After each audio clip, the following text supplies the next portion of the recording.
Hi and welcome to this reading. Today's reading is a love reading. Today is the first day, it's the 19th of November, the first day of a 20-year Pluto in Aquarius transit. As I said, I'm pulling in the energy of a love story. Now, it can be a story of a couple who is already together.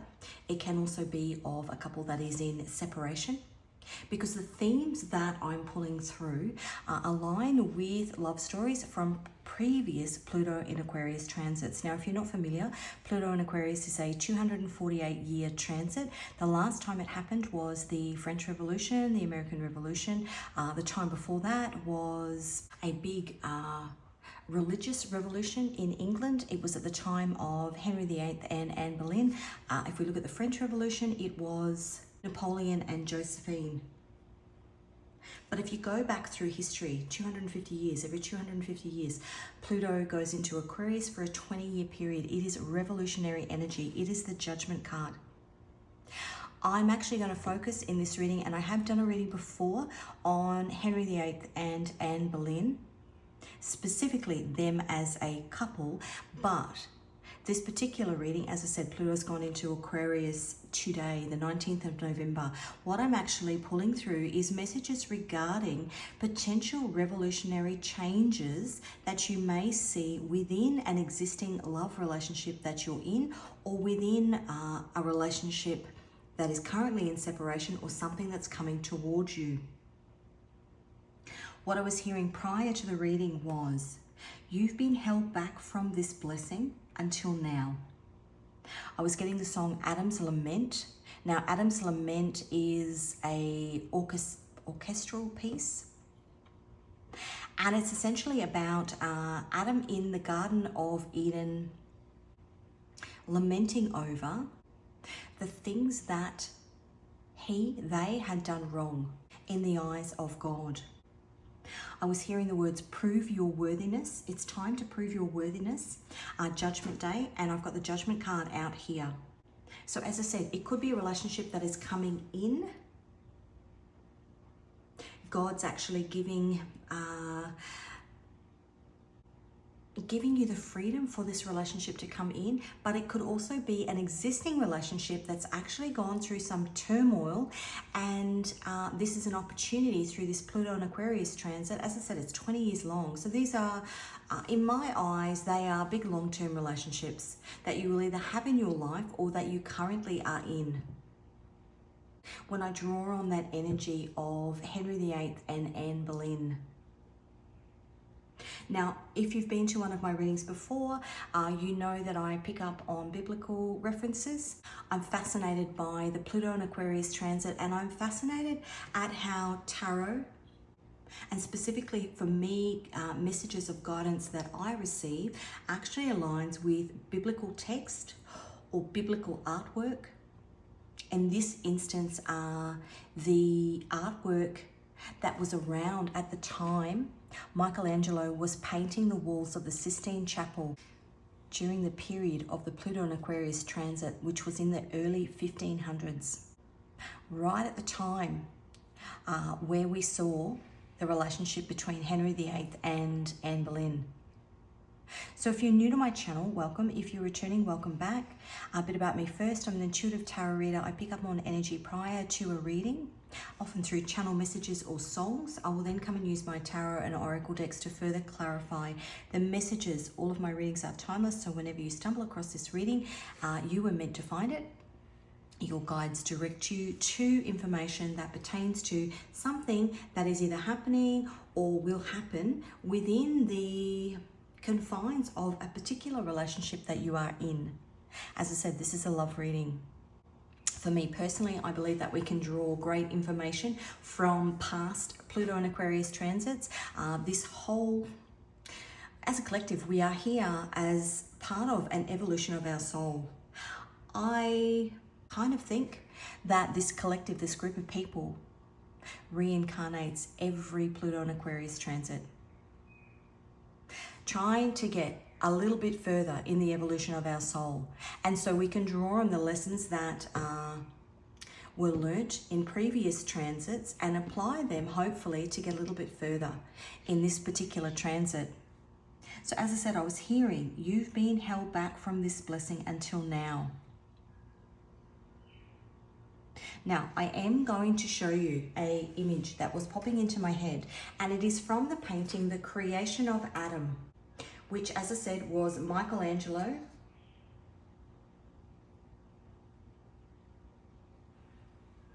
And if you can see that. So that's Adam, that's God. And if you can see behind here, that's Eve. You have been held back from this blessing until now. Eve is behind God, being held back until God felt that the time was ripe to bring these two people together. Now, as I said, it could be a relationship that's in separation, meaning a relationship that is already current, but you're in separation. Have you done the spiritual work? And God is saying yes. You've been held back from this blessing until now. God is saying yes. You've done enough spiritual work that if I bring you back together, there's enough of a internal personal spiritual foundation that you've built while you've been in separation, that there is longevity. Being judged by God to say, okay, I think it's okay. But it doesn't mean the judgment is over. Because if you go back to, as I said, the past Pluto and Aquarius transits, things then happened once these relationships came back in line with each other, where one or both parties actually did something that tore the relationship apart again. If you think of Adam and Eve, something that they did got them turfed out of the Garden of Eden. So some sort of test, some sort of judgment in terms of bringing you together, but once you're together, you will still be tested. That finger about to touch Adam's finger, almost a reignition of this particular relationship. And maybe the person that you are meant to be in a relationship with, currently in a relationship with, maybe this has been rolling through lifetime after lifetime after lifetime through these Pluto and Aquarius transits, so that as a couple, as two soulmates, you actually evolve, your souls evolve. Interesting here is that that's the brain. So if you think of, and I've done many readings, I've got you'll see it in the description box, the rise of the divine feminine, which is something that's happening in the collective at the moment. I might actually put that down because it's getting heavy. The rise of the divine feminine. So the divine feminine energy, we all hold divine feminine and divine masculine within. The last 20 years we've been in a Pluto in Capricorn transit, very heavy masculine energy, very earthbound energy, building, focusing on building wealth, building stability. Divine feminine energy, which is something that the collective is working on at the moment, and more specifically as we go into the North Node changing into Pisces in January next year, building on that intuitive side, the mind. This is physical, this is mind. Eve's in the mind. She's actually in the frontal lobe, wrapped in green in the frontal lobe. Michelangelo was actually fascinated by human anatomy, and as I said, it's God is determining whether things come back together, but it's your actions, the pair of you, your actions, which determine whether you stay together. So let's pop this over here. As I said, we've got the Judgment card. Now, Judgment is Pluto. Pluto in Aquarius. Pluto is transformation. Major revolution. So what I'm actually going to do is I'm going to give you some insight into some of the things that happened with Henry VIII and Anne Boleyn As I said, there is a reading, so you can find that in my Pluto and Aquarius transit. It's probably more in depth than this one's going to be. And it was way back in the beginning when I was looking at, when I was researching about the Pluto and Aquarius transit. So I have actually just pulled in more information from there. But if you've been watching my previous readings, I'm picking up on the number 7. 7 is God's number. The story of Henry VIII and Anne Boleyn. She was a virgin. Henry fell in love with her while he was married to somebody else. And he wanted to be with her, but basically she told him that she wasn't going to be with him physically, held back by God, until they were married. Which is a big problem because the church was a major part of the decision-making process of the time, and it was not allowed. Divorce was not allowed. And so what he actually did, he waited 7 years, that 7 number, he waited 7 years, and in that process, he actually broke the monarchy away from the church.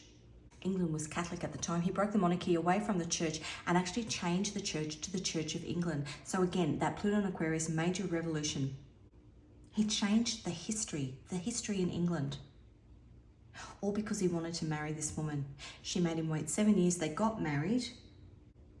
She was 25. 2 and a 5 adds up to 7. He was 34. A 3 and a 4 adds up to 7. They met in 1526 and they were married in 1533. 7 years. 7, 7, 7, 7. This 7 number rolling through history. Now, in the series of paintings that were painted on the Sistine Chapel, the creation of Eve, and if we're looking at metaphorically, Eve is Anne Boleyn.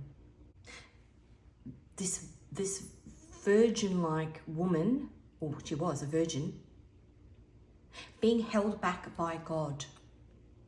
There's a purity there in the divine feminine within this relationship. Now, you can be masculine or feminine, not gender specific. The creation of Eve, which was the first painting that Michelangelo painted on the Sistine Chapel. It was basically the series of paintings that are on the roof of the Sistine Chapel. The creation of Eve was actually painted the year that Anne Boleyn was born. Now, Michelangelo wouldn't have known that 32 years later she would become Queen of England. That painting was painted in 1501. Henry VIII became King of England, the creation of Adam. Physical. The king is the ruler. The creation of Adam was painted between 1508 and 1512. Now, Henry VIII became king in 1509. Again, this comparison, this synchronicity with what was actually happening in this relationship. The last judgment, which is the judgment card, which is Pluto and Aquarius. And as I said, this all happening in a Pluto and Aquarius transit. The last judgment, when she was executed, was painted between 1536 and 1541. She was executed in 1536. So they were given an opportunity. God gave an opportunity for them to be together, even though he had to wait, that 7-year wait, given an opportunity for them to be together. God called judgment and said, okay, you can come together now, but within, married in 1533. By 1536, Henry's desire to have a male child because it served his ego had destroyed that relationship. So as I said, if you are in separation with somebody at the moment, an existing relationship that's in separation at the moment, somebody's ego has destroyed this and God has given you an opportunity to come back together. If you are in a relationship where there's the potential to come together, there hasn't been anything in the physical, once that happens, you will then, look at all those eyes on that card. All eyes on you in terms of how you proceed in this relationship. Are you going to sacrifice each other to serve your ego. The Last Judgment.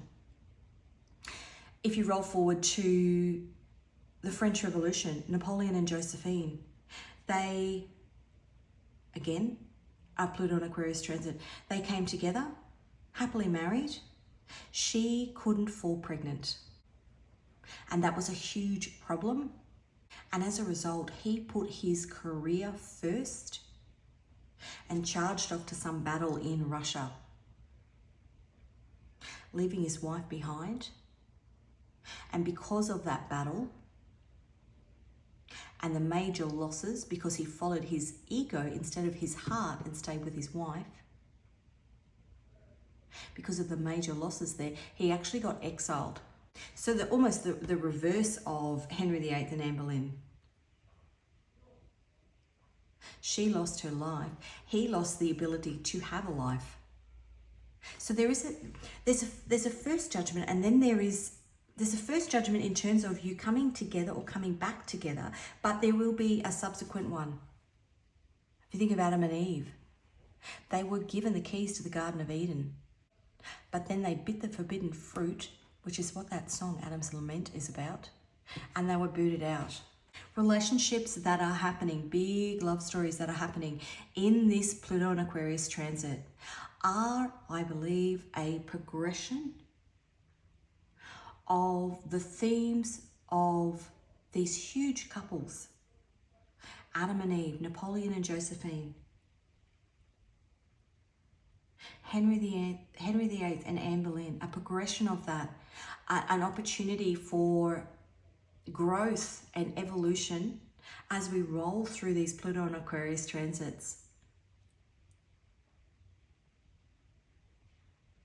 Through the final judgment. And as I said, it's your choice as to what path your relationship takes. Have you individually done enough spiritual work to not be tempted by the devil when this relationship gets put to the test, I want to say? Okay, this is my divine. Now, I didn't say all of the decks that I use on my channel are my own designs because I'm also an illustrator. So if you call to any of those, the links to them can be found in the description box. Let's get you a card. These are my guidance cards. Let's see if we can get any guidance for this reading. Telepathy. You're already connecting. If it's with somebody that you don't know, you're already connecting up in the astrals. Potentially calling each other in. We did have the brain there in that image, the brain. Connecting on a spiritual level, and most likely because, as I said, rolling through these Pluto and Aquarius transits over and over and over again.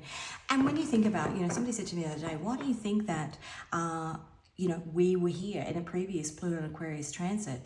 Because it wouldn't make sense to have a non-evolved person from a previous Pluto and Aquarius transit within this current transit. If there's to be an evolution of the soul, it needs to be people who've gone through this. It's almost like getting back to work, taking a break and getting back to work, taking a break, getting back to work. Now, whether that's true or not, we will never know. But you're definitely connecting. And connecting, if it's a existing relationship, connecting on a telepathic level, thinking the same things, doing the same things without actually even knowing, especially if you're separated. There may be references in the number 7. As I said, these are spiritual relationships. These are big love stories. This would be the biggest love story in your life. And there will be 7s running through it somewhere. Could be dates of birth. It could be anything. The distance between you.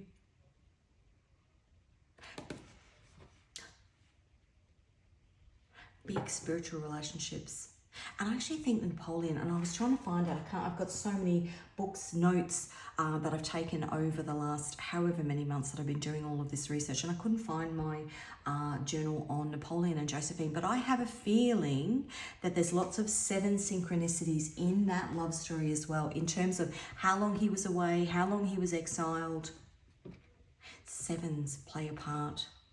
Compass, you're being drawn back together. Drawn back together because it's part of these big love stories are meant to, I mean, everybody knows Henry VIII and Anne Boleyn. Everybody knows that story. Everybody knows Napoleon and Josephine. They're meant to be stories that act as almost guidance as to how not to mess things up. If you can hear my stomach, I'm fasting. Please excuse. Okay, let's have a look at what angel is walking with you. Okay, we've got 44. Now, 44 is protection, success being afforded to you. That's the High Priestess. Intuitively being guided back together. And number 42, Michael, political affairs and protection for travelers. Compass, travelers. You might be in physical separation. You might just be in emotional separation. Protection for travelers. That's the Emperor. Now, Napoleon was the Emperor. And Henry VIII was the King. And that's interesting, actually, because, let me have a look on the bottom. Number 1, new beginnings bestows wisdom. That's the Fool in the tarot. So a new beginning is being afforded to you. You've been held back from this blessing until now. It's being afforded to you now. As part of the rollover today, as I said, it's 20 years long. It's not okay, you're going to get a phone call this afternoon and everything will be hunky-dory. It's part of this evolution of your soul. And as I said, these are big, long-term love relationships. This is not just some hookup on a Friday night. If you look back on your life and somebody said, who was the most significant partner that you had in your life? It's this person. This person that you are either already in alignment with or coming into alignment with during this Pluto Aquarius transit. So what I was saying was Henry VIII was a king. Napoleon was the emperor. If you look at the astrological wheel, you've got Aquarius, and then directly opposite, you've got Leo. Leo is the kings, the rulers, the heads of state. And a Pluto and Aquarius transit is a tearing down, because Aquarius is humanity. A Pluto and Aquarius transit is a tearing down of those top tier structures that have ruled to the detriment of humanity. So if you think of the French Revolution, Marie Antoinette and her husband, and I can never remember whether he was Louis the 15th, Louis the 16th, Louis the 14th, I'm not sure, but you know who I mean. They were living it up in the castle and the people in France were dying of starvation. And so the French Revolution happened and they lost their heads, a bit like old Anne Boleyn. They lost their heads, which is why Napoleon was brought in. But the problem with Napoleon was he was in love with Josephine, but he was filled with pride and ego, very similar to the king and queen. He was filled with Leo energy, and he couldn't see that judgment card. Basically, God gave him Josephine as this soulmate that he was meant to have for the rest of his life, and he botched it. The same with Henry VIII. His pride and ego, this desire to have this son, and he botched it and took her life. And if you roll through to now, if you think of kings and queens now, King Charles and Camilla, now obviously there was horrible stuff that happened in the lead up to them coming together. But that's a prime example of a couple who, it's almost like his ability to become king was held back for so long. You've been held back from this blessing until now because that relationship between him and her had to become strong. And they, again, another couple in that Leo energy that don't have a child. And it's because a relationship isn't, yes, okay, having a family is fantastic. And obviously he's got, well, they both have children from previous relationships, but they don't have a child together that we know of. There is a man in Australia who claims that he is their love child, interestingly. But it's all these things that are put in front of you and your choice as to whether you sacrifice the relationship for your ego. Okay, interesting. Let's get some cards. I've been thinking about this reading all day and I was like, oh, how am I going to start it? But it's actually rolling through quite well. Let's have a look at the energy. We've got the Hermit on the bottom. The energy around us at the moment. The energy around relationships at the moment. Two of Wands, which is Mars in Aries. It's making plans for a new beginning. You've been held back from this blessing until now. The opportunity. It's a do-over energy. What would I do different if you're in an existing relationship? What would I do different now that I have, because we had the Hermit on the bottom, now that I have a bit more insight, now that my soul has had the opportunity to grow and evolve. The last couple of years when we've had, whether I said it in this reading or the previous one, the last couple of years while we've had COVID, many people, many relationships either broke apart or actually became stronger through COVID. Many people went through spiritual awakenings. Let's have a look at what's happening in, so this is the energy around us, the opportunity for a new beginning. What's happening within a relationship on the surface?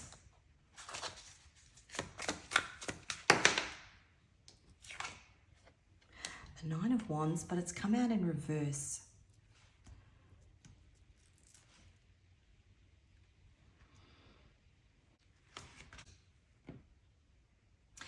So in the upright, it's essentially an ongoing battle. Learning from past failures. Gathering your strength before the final push. But in the reverse, it's refusing to compromise, being stubborn, being rigid. I want to even say having the last say. And that is very much the energy that Henry VIII and Napoleon were in. Putting ego first. So if we're rolling this from previous Pluto and Aquarius transits, and the reality is that God actually has, because he's the one that's activating this opportunity. He's the one that's been holding back the blessing. So maybe it's been held back until this point because you have had a refusal to change. You've been a bit stubborn. And if things had been brought back together, they would have just imploded. What's happening in the soul? That was fast. The Ace of Swords. A spiritual awakening that's brought on some sort of truth. New beginnings bestows wisdom. I want to say here too, and I've got a whole playlist on Lilith. So Lilith is, in Judaism, Lilith was the first wife of Adam, not in Christianity. Lilith was the first wife of Adam. Lilith is your original wound. It's the original wound which made you feel feelings of abandonment. And generally speaking, it is what is triggered when you step into your ego. You step into your ego because of your fear of being perceived or your fear of being rejected or left out. So if you think of Henry VIII, he stepped into his ego because he was worried that, what are they called? that his kingdom would think that he was not worthy or not manly because he couldn't produce a male heir. And so he went through wife after wife after wife after wife. That was about his ego. If you think of Napoleon, he wanted to be known as, he was fascinated with Constantine. Again, another Pluto and Aquarius transit. He was fascinated with Constantine, who was a master tactician. And he didn't want to be seen as somebody who had failed at war. So when he marched his troops, and I think there was 80,000 of them, marched them into Russia in the middle of winter, and most of them actually died from hypothermia because they didn't have enough food and it was freezing. But he was so proud and his ego was so big that he wouldn't admit defeat and turn around. And so all those poor men died. And as a result, he got exiled, which meant he couldn't be with Josephine because he was exiled to this island. Hilariously, he got exiled to St. Helena Island, which was named after Constantine's mother. And she is a patron saint of failed marriages. How funny is that? Synchronicities in history. Something about ego here. A truth that you've understood about your ego if you are still in that energy. Because it will come up when you get reunited. There will be tests that will be placed on you. These judgments by God that will be placed on you. If you think about the 7-year itch, again, another 7 relationships that are tempted within that 7 years by outside influences. If you think of the apple in the Garden of Eden, if you know that there's work that you still have to do, you or your person still have to do, have a look at where your Lilith lies in your chart and do some internal work on your Lilith, because it will be your undoing. And even if you know you've done the work, I'm not saying to do the work for somebody else, but if you can have an understanding of where somebody else's Lilith is, like your partner's Lilith is, then you also get an understanding of what and why certain things trigger them. Now, that doesn't give them a free pass to act poorly, but in terms of wanting a relationship to grow and evolve as a couple, it actually gives great insight into things that you can work on together. So let's get a message from the man upstairs. The Six of Pentacles. That is, the Six of Pentacles is the moon in Taurus. We've just had the super moon in Taurus. As I said, you know, that message, you've been held back from this blessing until now. That was on the 15th. As I said, today's the 19th. Enlightenment coming through. Perhaps a knowing that things are aligning. I even think about in my own relationship. Now I've been married for 25 years. Again, a 7. My husband, we call it FIFO, fly in, fly out.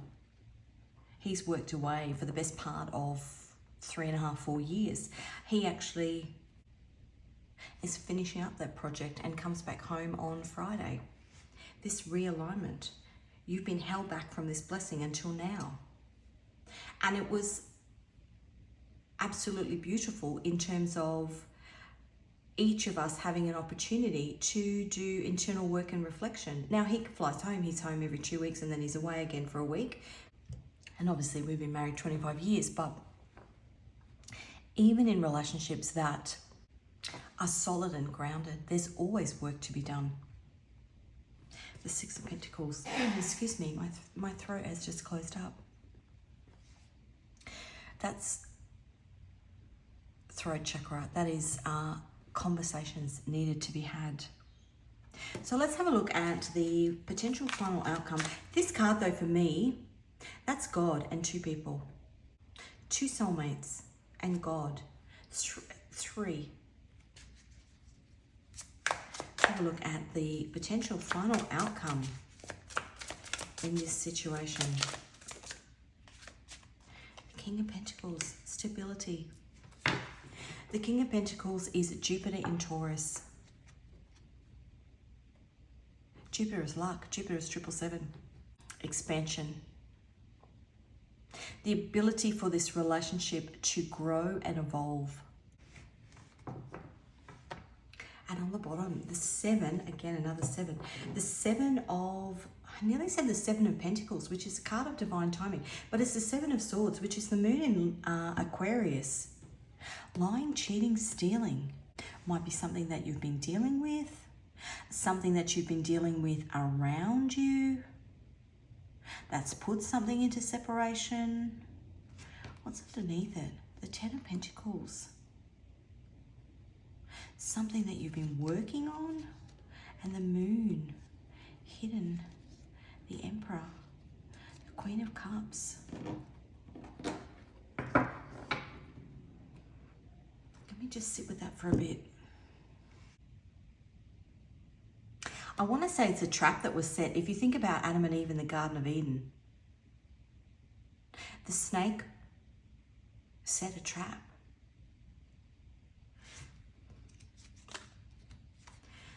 Set a trap, a hidden trap.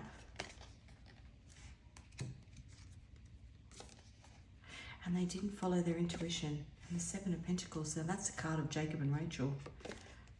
He worked for 7 years. Her father, Jacob and Rachel, is a story in the Bible. He wanted to marry Rachel, and he worked for her father for 7 years in order to marry her. And on the day of the wedding, her father veiled Rachel's sister Leah as the bride, and Jacob wasn't aware because she had a veil over her face. And he was married to her sister Leah and then had to work for another 7 years. Again, 7-7. Something that you didn't see, a trap. Lying, cheating, stealing.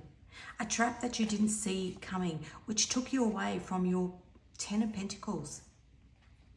It was hidden. The Emperor.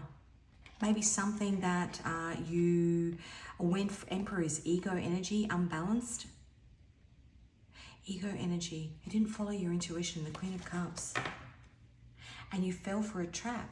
Okay, let's get some cards. Let's have a look at this new opportunity, this plan for a new beginning. 9 of Wands again, but this time it's in the upright. Battle weary, fatigued. I want to say no end in sight. This is the energy of the collective.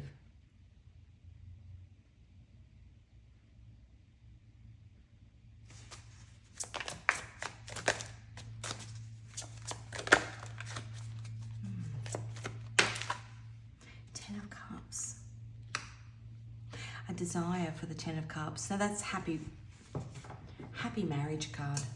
Okay, let's have a look at this 9 of Wands in reverse, which is what's happening in the 3D. And as I said, it's almost a reluctance to change. I want to say though, it's a reluctance to change based on things from the past.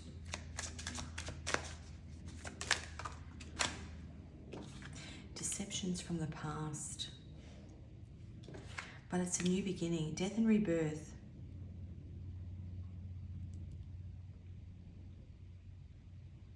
I'm almost getting here, it's this is never going to happen.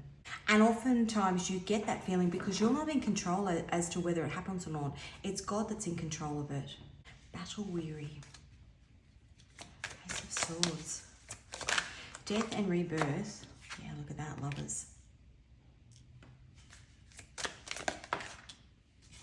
And the 10 of Swords. Death and rebirth, 10's of the end. 10 of Swords is the Sun in Gemini. This is, the lovers is Gemini. Now, Gemini is Mercury, which is communication. So potentially moving yourself out of this energy once you get given, I want to say the green light. You've been held back from this blessing until now. Once you get given the go-ahead for this to come together, it's all about communication. And it's all about, Gemini is the choice card. It's all about the choices you make based on what you've learned from the past. You are being afforded a new beginning but it's based on the lessons that you've learned from the past. Past in this lifetime, but past in past life. Six of Pentacles. We've got the Empress on the bottom here and the Nine of Pentacles, which is freedom. You've got the freedom to choose, but you will be judged on your choices.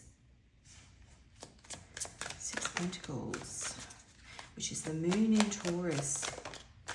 Equal give and take. Nine of Pentacles. Now that's Saturn in Capricorn.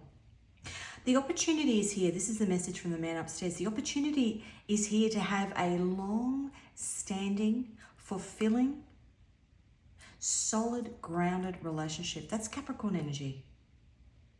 Built on the lessons, Saturn in Capricorn, built on the lessons that you've learned from the past.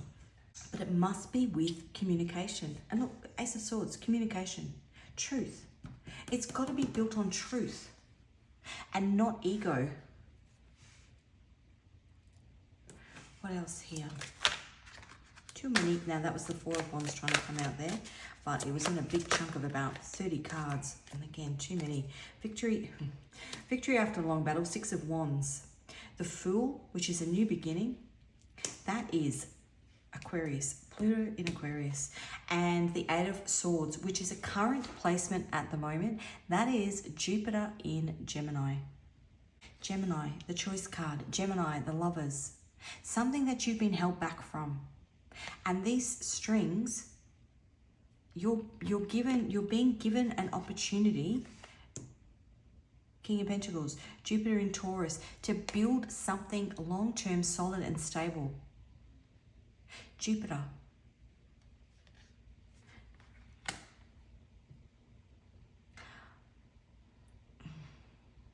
I'm not going to say that. What I heard was, don't F it up. And that goes for everybody. King of Pentacles. Three of Swords on the bottom. If you step back into your ego, King of Pentacles. The message of the opportunities that are available to you. The outcome. If you put in the work. The Page of Cups. The Moon in Pisces. Pisces is spirituality, a hidden spiritual relationship. Something that's built on the evolution of both of your souls, rather than two people being in their egos. Look at that, Nine of Cups, wish fulfillment. That's Jupiter in Pisces, spiritual here. And the Moon in Taurus again. Six of Pentacles. Okay. Let's get a Moon Oracle.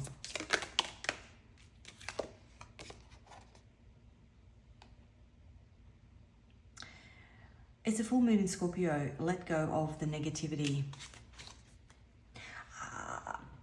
Potentially fights. How do you fight? That trigger point I was talking about before, the sting, the Lilith wound. I will list that Lilith playlist. Figure out where your Lilith is and where your person's Lilith is. What house and what sign. And just click through. There's timestamps in that reading. Click through and just get a bit of insight into what is a trigger. Because when you trigger somebody, that's when you get that sting. Lilith, as I said, was in Judaism the first wife of Adam. She was turfed out of the Garden of Eden because she wouldn't be subservient to Adam. She's got a sting. Let's have a look. Nodes of Destiny.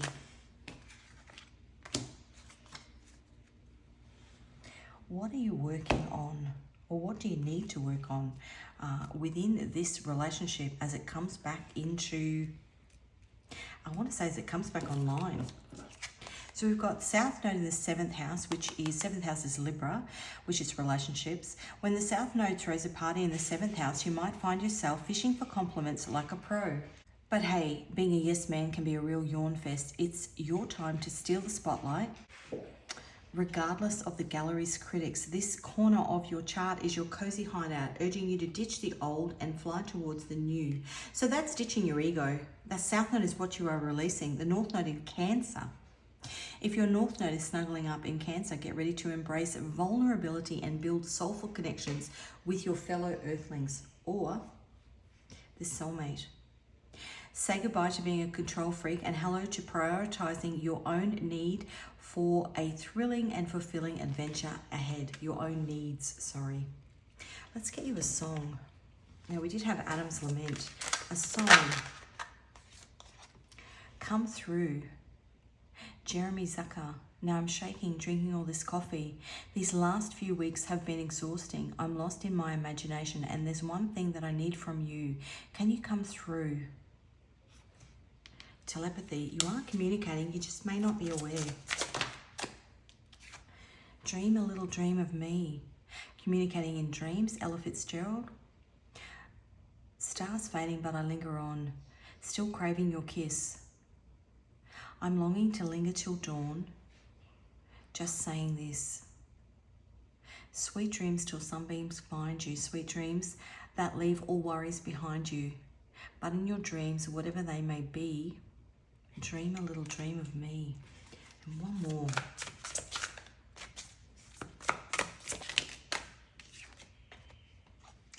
Out of reach, Gabrielle. Knew the signs, wasn't right. I was stupid for a while, swept away by you, and now I feel like a fool. So confused, my heart's bruised. Was I ever loved by you? Out of reach, so far. I never had your heart. Coupled in separation. Marry You, Bruno Mars. How lovely. As I said before, it is. This is a significant soulmate in your life. Okay, let's get some messages. This is my love messages deck. You inspire me. Boundaries.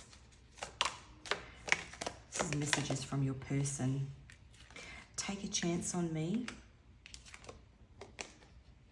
Karmic connection. You are the love of my life. Love begins. Perhaps somebody left this relationship for a karmic connection. You make me feel alive. And you had to pop boundaries up. And now they want you to take them back. I really don't know if you even care. What else? I need time to sort through my thoughts. I wish we could be together now. And on the bottom, I'm feeling vulnerable. Okay, let's get you some Scrabble tiles. Oh, only a couple. Could be your first, middle, last initial, something else that pertains to this connection, or anything else that resonates with this journey that you are on with this person. A H and a 4, a C and a 3, a K and a 5, an R and a 1, a D and a 2, an S and a 1, an L and a 1, an F and a 4. That's not a pterodactyl. And that is a cockatoo. A V and a 4. A J and an 8. I always wonder what people think when they come flying over during a reading. And a U and a 1. It does sound like a pterodactyl. Okay, let's... Apologies for the native birds. Let's get divine timing on the bottom, 7 of Pentacles. Let's get you 3 final cards. What else your guides want to tell you about this situation? 3 of Wands, ships coming in. It's a bird flying too. The 3 of Wands is the Sun in Aries. The Hierophant, which is a soul contract that you and this person have with the man upstairs for this relationship to come back together in this lifetime as part of a bigger spiritual lesson. Pulling through, as I said, the progression of Adam and Eve through lifetime after lifetime after lifetime after lifetime, through this final judgment. And the Queen of Wands. I want to say a very passionate new beginning on offer. The King of Swords, wrapped up. Uranus in Libra, wrapped up in truth. Uranus is the card of earthquakes, spiritual earthquake. In Libra. Now Libra is balance, and look, I've split the deck on the Ace of Cups. That's beautiful. Truth bringing in balance. What wants to come out there? Page of Wands. The opportunity to explore this relationship again on a deeper spiritual level. So that's what I've got for you. Thank you so much for joining me. If this reading resonated with you, please give it a like. If you haven't already, hit the subscribe button and the notification bell so that you can be notified of future readings. If you are called to any of my decks, the links to those can be found in the description box. I will also list the songs in there. There might be more messages in the lyrics of those songs or in the music videos, if there is music videos for them. Also, have a look at that Pluto and Aquarius playlist. I will list the two specific readings, Henry VIII and Anne Boleyn, and Napoleon and Josephine, in the description as well, because there's more information in those readings. Also the Lilith playlist as well. Thanks for joining me, and I will see you again in another reading.